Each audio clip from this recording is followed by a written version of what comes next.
आप निकाब में रहिए, बुरखे में रहिए, आप जैसे रहना रहता चाहिए, मगर जिस तरीके से रज़िया सुल्तान ने बड़े बड़े रियासतों को फतह किया था उसके अंदाज से भी हम आगे बढ़ते हुए हमारे हुकूक मनाने की हम कोशिश करेंगे। अब सलाहुद्दीन अय्यूबी तो पैदा होने वाले नहीं हैं। अब उनके किरदार को सामने लेते हुए उन्होंने जिस अंदाज में जो है काम किया, जिस अंदाज में आगे बढ़ते हुए जो है मैंने बता दिया कि बादशाह ऐसे भी होते हैं। तो अब हमको आपको जो है हुकूमत से लड़ने के लिए हम ख़ास तौर से ये स्टेट से मैं ये बात कहना चाहूँगा कि हम चाहे वो मोदी गवर्नमेंट हो, चाहे TRS गवर्नमेंट हो, या चाहे हिंदुस्तान की कोई भी हुकूमत हो, हमारा मकसद माइनॉरिटीज़ को, नोटिफाइड माइनॉरिटीज़ को, हिंदुस्तान की अवाम को as per constitution of India जो मराहत आप दिए हैं वही मराहत के ऊपर हम काम करना चाह रहे हैं और वही मराहत हमको हासिल होना है। उससे हट के उससे ज़्यादा देने की ज़रूरत नहीं है। ये हुकूमत ना मोदी हुकूमत देती, ना चंद्रशेखर राव की हुकूमत देती, नहीं देती। जो मराहत कॉन्स्टिट्यूशन ऑफ इंडिया में माइनॉरिटीज़ को दिए हैं उनके ऊपर सही अगर अमलावरी हो जाए तो मैं समझता हूँ कि एक 10-20% कुछ माइनॉरिटीज़ का उसका फ़ायदा हो सकता है। वरना होता ही है आमतौर पे बजट रिलीज़ हो जाता है, हर चीज़ हो जाती है, उसके बावजूद भी किसी किस्म का इम्प्लीमेंटेशन नहीं होता। इन सब चीज़ों को इम्प्लीमेंटेशन करने के लिए, एजुकेशन को आगे बढ़ाने के लिए, इन सब चीज़ों को जो है एक सही तरीके से एक लाइन पर लाने के लिए आपकी हमारी एक जगह मुत्तहिद होने की बेहद ज़रूरत है। जब तक हम मुत्तहिद नहीं होंगे, जब तक जो हक बात करने के लिए तो किसी को डरने की ज़रूरत नहीं है, हक बात तो करना ही करना है। जब तक हम हक बात नहीं करेंगे, जब तक हुकूमत के सामने हमारे तकालीफ बयान करेंगे, आज जैसा एम्प्लॉयमेंट का मामला हो या हॉस्पिटल में इलाज का मामला हो, हर चीज़ तकरीबन ऐसी चीज़ें होंगे। अब आप देखिए गैस सिलेंडर में जो है 1,000 से ऊपर हो गया। अब वो ख़वातीन की जिम्मेदारी है आगे बढ़ना, जुलूस निकालना, धरने करना, आगे जो है एहतजाज करे तो कुछ आगे होने वाला है। उसमें नहीं, आपका जो है पेट्रोल बढ़ जा रहा है 1,000, ये आपकी हमारी जिम्मेदारी है। अब पेट्रोल बढ़ गया, अभी 100 रुपये हो गया, सेंचुरी हो गई, मगर उसके बावजूद भी जो है आप हम खामोश रहने का मतलब ये है कि ये ऐसा महसूस हो रहा है कि मैंने हुकूमत सही काम कर रही है आवाम के लिए। जब तक आप में हम में जो है शऊरी बेदारी पैदा नहीं होंगी, जब तक जो है हम हुकूमत को जो है इस तानीब मुतवज्जो नहीं करेंगे कि भाई आप महंगाई भी कम करो। अब आने वाला इलेक्शन है, वोट की इतनी बड़ी अहमियत है आपके हमारे पास। एक वोट जो है 200-300 की कीमत नहीं है, लाखों की कीमत है। एक वोट 5 साल तक आपका पीछा करेगा। एक सबसे पहले तो मैं अपना इंट्रोडक्शन कराना चाहूँगा। मेरा नाम सैयद शमशाद खादरी है। मैं all India minority welfare association और all India Muslim think tank का नेशनल प्रेसिडेंट हूँ।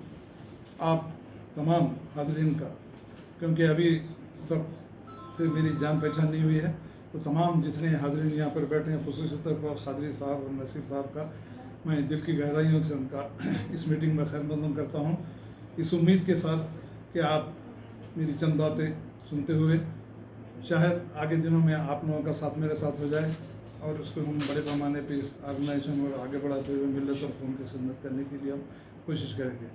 सबसे पहले तो मैं आज की इस मीटिंग का अहम मकसद ये है कि हमारे पूरे नए ऑफिस बेयरर्स का जो है हमने नॉमिनेशन किया था। इंट्रोडक्शन के लिए हम आप सबको बुलाए थे ऑफिस बेयरर की। ये वर्किंग कमेटी मीटिंग है, आम मीटिंग नहीं है, वर्किंग कमेटी मीटिंग है, उसके लिए हम बुलाए थे। तो असल मकसद यही था। फिर उसके बाद थोड़ी बहुत कुछ बातचीत भी हो जाती थी हमारे एसोसिएशन के बारे में। हम आज तक हम एसोसिएशन के ज़रिए से हमने क्या क्या काम किया, आगे और क्या काम करने वाले हैं। तो सबसे पहले तो मैं नजीब साहब का और खादरी साहब का मैं दिल की गहराइयों से उनका इस्तकबाल करता हूँ। उनका जो है जज़ाकल्लाह भी कहना चाहूँगा कि एक काल के ऊपर आप जो है यहाँ हाज़िर हुए। असल मकसद all India minority welfare association का ये है कि हम पिछले 15 साल से इस एसोसिएशन में काम कर रहे हैं। इस एसोसिएशन का असल मकसद जो है जितने भी गवर्नमेंट के स्कीम आते हैं, वेलफेयर स्कीम जितने भी आते हैं, उसके ऊपर कैसा इम्प्लीमेंटेशन किया जाए और किस तरीके से अवेयरनेस आवाम में पैदा किया जाए।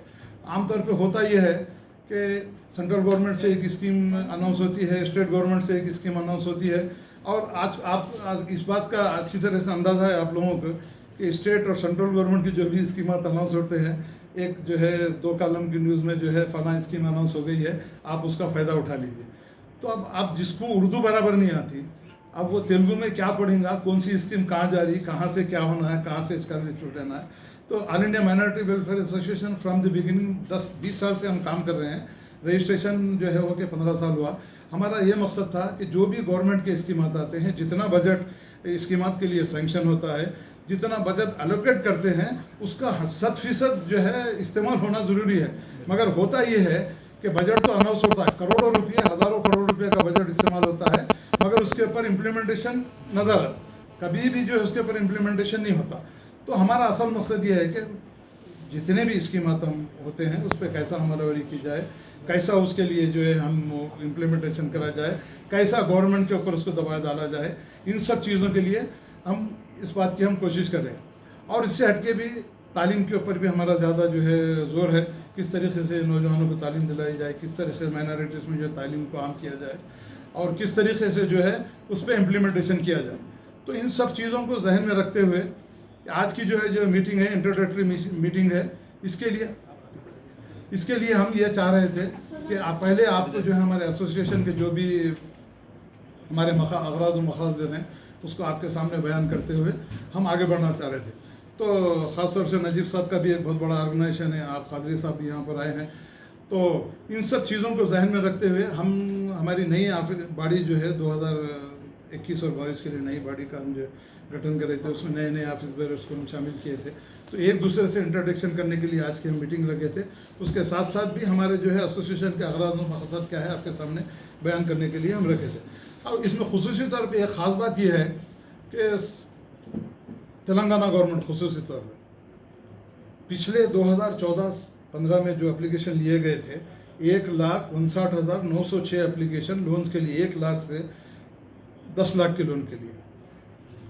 2014-15 के बाद से आज तक फिर कोई एप्लीकेशन नहीं लिए। बजट बराबर सैंक्शन हो तो गया, बजट हर चीज़ होती गई, मगर बजट गया क्या वो समझ में नहीं आया। लास्ट ईयर का जो बजट था 2,500 करोड़ का बजट सैंक्शन किया गया। 2,500 बजट सैंक्शन होने के बाद थर्ड क्वार्टर तक भी नहीं आया। आखिर में जो है 600 करोड़ रुपए दिए, जिसमें से 300 करोड़ रुपए जो है एम्प्लॉइज़ के तनख्वाहों के लिए, और 300 करोड़ में जब तकसीम किया गया तो माइनॉरिटी फाइनेंस कॉर्पोरेशन को 23 करोड़ रुपए माइनॉरिटी फाइनेंस कॉर्पोरेशन को आया। उसमें से भी एक ज़माने से 15 गाड़ियाँ बाकी थे, शायद 15 करोड़ उसमें से दे दिए। अब बचे जो है थे उसमें जितने पैसे बचे थे ये डिसाइड करें कि भाई 1 लाख निकाल दीजिए, 10 लाख निकाल दीजिए, सिर्फ 50,000 का भी तो भी लोन कम से कम देंगे। मगर उसके लिए भी 200 करोड़ होना था, 50,000 को लोन देते, 1,59,000 एप्लीकेशन के लिए। तो इन सब चीज़ों के लिए गवर्नमेंट को प्रेशराइज करने के लिए हमारी एसोसिएशन फ्रॉम द बिगिनिंग काम कर रही है। हमारा मकसद ये है कि ज़्यादा से ज़्यादा गरीब आवाम को इसका फ़ायदा हो, ज़्यादा से ज़्यादा लोग इसमें आगे बढ़ते हुए जो इसको फ़ायदा उठाने की हम कोशिश करेंगे। मगर ये सब होगा उस वक्त कि आप हम मुत्तहिद रहते हुए हुकूमत पे जो है प्रेशराइज करते हुए कि भाई आप देखिए एक सिर्फ माइनॉरिटी फाइनेंस कॉर्पोरेशन को जो यतीम खाना बना के रख दिए।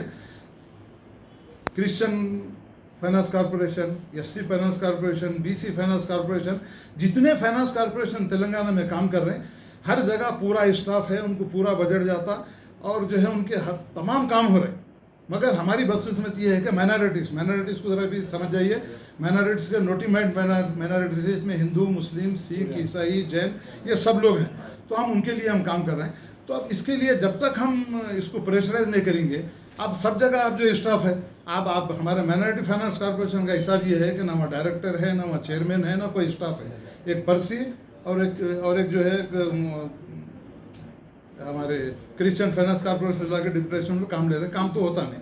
तो इन सब चीज़ों को जहन में रखते हुए हमारा मकसद ये था कि इस एसोसिएशन को और ज़्यादा से ज़्यादा आगे बढ़ाते हुए आप जैसे लोगों को साथ लेते हुए काम करने के लिए तो हम आज की जो मीटिंग रखे थे, इसके लिए ख़ास तौर से होना ये है हमको कि आगे बढ़ के जब भी हम काम करेंगे, प्लेटफॉर्म कोई भी हो, आप अपने सदर हैं, मैं अपना सदर हूँ, आप अपने सदर हैं, मगर जब मुश्तरका मसाइल जब का मौका आता है, जब मुश्तरका मसाइल को जो है लड़ने के लिए या उनको हल करने के लिए करना है, एक शमशाद खादरी अकेला या खादरी साहब या नजीब साहब, बड़ा मुश्किल है, बेहद मुश्किल है आजकल करना।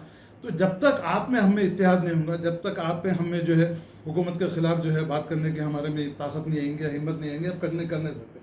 अब आमतौर पे होता यह है कि हमारी एसोसिएट करते रहेंगे तो अब आपको तो अंदाज़ा है, अब संतुलित करें तो मुश्किल हो जाती है। लिहाजा कम से कम इसलाह करते हो कि साहब आप 2,500 करोड़ जैसे जान दीजिए, 500 करोड़ आप खा लीजिए, 2,000 करोड़ तो माइनॉरिटीज़ के लिए खर्च कीजिए। तो इन सब चीज़ों को जहन में रखते हुए हम आज की मीटिंग का इनेकाद करें। यहाँ पर जितने लोग बैठे हैं, ख़ास तौर से खुसूसी तौर पर यहाँ पर ख़वातीन हैं, मैं उनसे इस बात की गुजारिश करना चाहूँगा कि आजकल शादियों का जो मसला है, एम्प्लॉयमेंट का जो मसला है, और ऐसे इतने ज़्यादा मसाइल हैं कि उनको हल करने के लिए ख़वातीन को भी आगे बढ़ना पड़ेगा।